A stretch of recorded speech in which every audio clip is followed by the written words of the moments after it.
39 minutes, that's all it took. Not for a city to fall, but for something far more dangerous to happen. For the illusion of invincibility to crack. For missile waves. Back to back. Timed, layered, calculated. Not chaos precision. Not panic strategy. Sirens screamed across the skyline. Then silence in some neighborhoods. Because the warning systems never activated at all. And in that silence, warheads landed. Not one. Not to. Enough to prove a point. Because this wasn't about destruction. It was about exhaustion. And for the first time, the question wasn't can the system stop the missiles. It was, how long can it keep doing it? It started like any other alert night. A siren. Then another. Residents of Tel Aviv, already conditioned by weeks of bombardment, moved quickly. Families grabbed children. Doors slammed. People rushed into reinforced rooms and underground shelters. But this time was different. The first wave hit. Interceptors launched. Explosions lit up the sky. The defense system did what it was designed to do: track, intercept, destroy. Then came the second wave. Not minutes later. Different trajectories. Different speeds. Some ballistic, some maneuvering. Systems recalculated. Batteries repositioned. More interceptors fired. Then the third. Now the system wasn't just responding, it was stretching.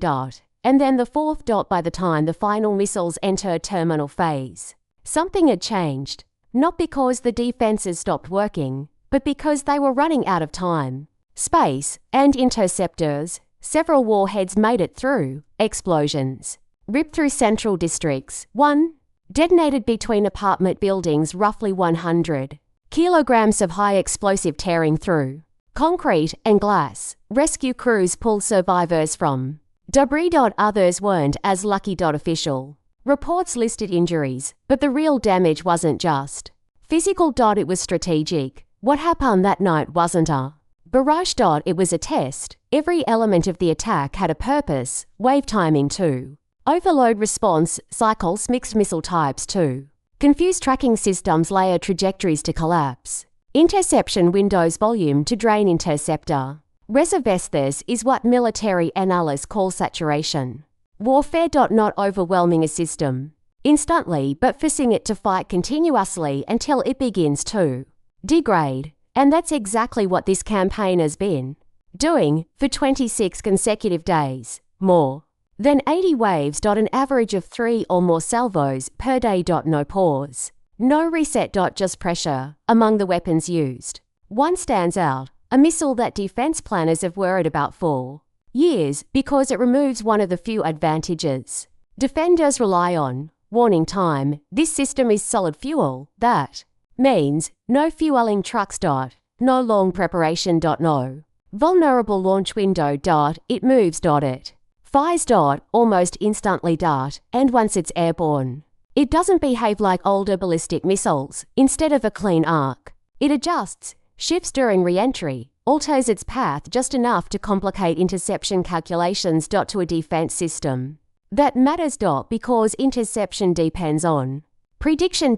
And prediction depends on stability. Remove stability and suddenly even advanced systems are reacting instead of anticipating. Now combine that with multiple other missile types in the same wave. Faster missiles arriving first, slower ones trailing behind, some splitting into submunition others carrying heavier payload. What you get is not just an attack, you get a timing puzzle under pressure, and solving that puzzle costs something. At first glance, it looks like a campaign against cities, but look closer and a pattern emerges: energy, infrastructure. Power generation, fuel processing, repeated strikes on the same locations. Not to destroy them outright, but to keep them under constant repair. Because modern cities don't just run on buildings. They run on electricity, few unarmed network shit those, and daily life begins to break down. During one wave, missiles struck near a major power generation facility. Within minutes, entire neighborhoods went dark. Not permanently, but long enough to send a message. Because power isn't just convenience. It's coordination. Hospitals, traffic systems, communications, defense networks. Disrupted, and everything else becomes harder. Then came a statement that changed the tone. Entirely. A declaration that civilian shelters could be considered targets.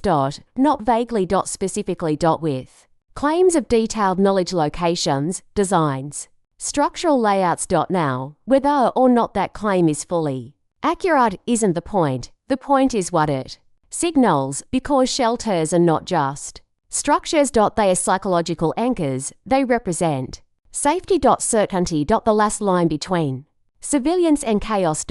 And when that line is questioned, even rhetorically, the psychological effect multiplies. People don't just ask, will a missile hit my city? They start asking, is anywhere actually safe? Here's where the situation becomes even more complex. Because war isn't just about weapons. It's about cost. Each attacking missile costs a fraction of the interceptor used to stop it. Hundreds of thousands versus millions. Now, multiply that difference across dozens of engagements per day, across weeks. What you get is not just a military challenge but a financial equation. Every interception is a success, but it's also an expense, and those expenses accumulate faster than production can replace them, because interceptor missiles are not mass-produced overnight. They require advanced component specialized manufacturing, long production timelines. In some cases, what is used in days takes years to replace. That's not speculation, that's industrial reality. A 92% interception rate sounds impressive, and it is, but it hides a critical detail: the remaining 8%, because those are the ones that land. And when you're dealing with hundreds of incoming missiles, 8% is not small.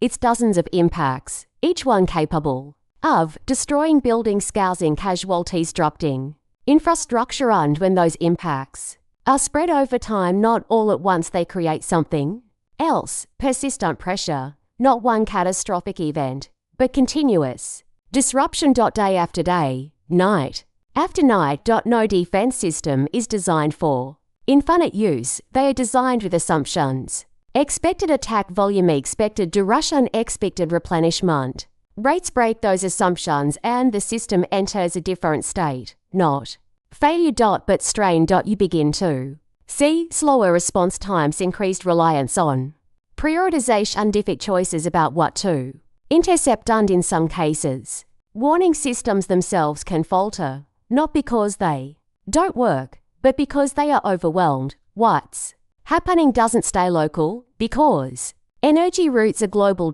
When key shipping lanes are disrupted, the effects ripple outward. Oil prices surge, supply chains tight, and transportation costs rise. And then come secondary effects: fertilizer shortages, agricultural impact, food price increases. A regional conflict becomes a global economic event. Not because of where it is, but because of what it touches. After 80 waves, after weeks of continuous engagement, after billions spent on defense, the question is no longer simple. It's not who is winning, because in this kind of conflict, victory isn't immediate. It's cumulative. The real question is this: what happens when one side can sustain pressure longer than the other can sustain defense? Because endurance becomes the deciding factor, not just military endurance, but economic. Industrial. Psychological. It's single quotes as easy to focus on explosions, on numbers. On daily updates.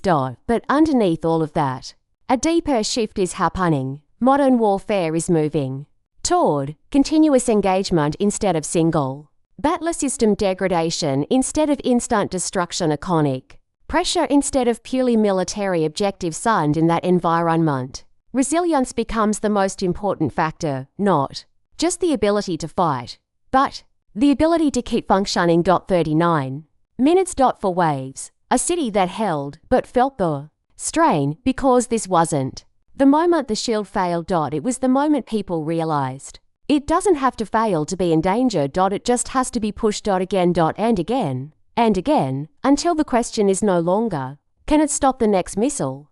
But can it keep doing this tomorrow?